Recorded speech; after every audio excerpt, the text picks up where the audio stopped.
न काम करे पिया के बंदूक रे। Music by Vikas Sharma.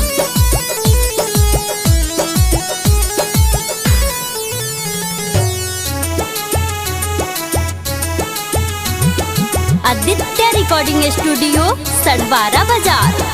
बाटे सखीर बड़ी दुख रे, बाटे सखीर बड़ी दुख रे। न काम करेला न काम करे पिया के बंदूक रे, न काम करे पिया के बंदूक रे। बाटे सखीर बड़ी दुख रे, बाटे सखीर बड़ी दुख रे। ना मिटेला ना मिटेला एकरा से भूख रे, ना मिटेला एकरा से भूख रे।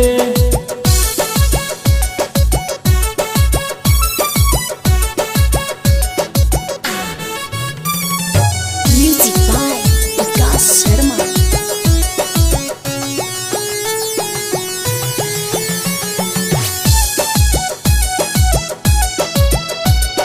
तोर पे जवानी काटे ना चानी, धरे ना कबहू लपक के। सजिया पोरावे मुँहे घुमावे, लड़े ना कबहू पटक के। तोरा से हम कितना कहीं ते ही बताओ कैसे रही।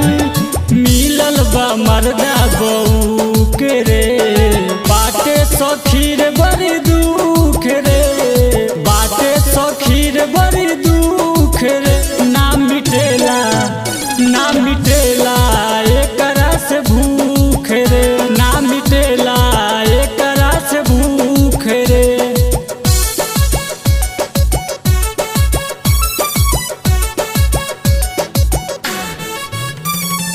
Music by Vikas Sharma.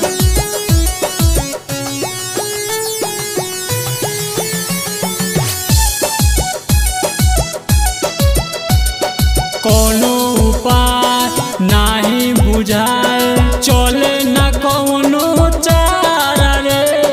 तकिया के धरी खूबे रगरी, देवे न कबहू सहारा रे।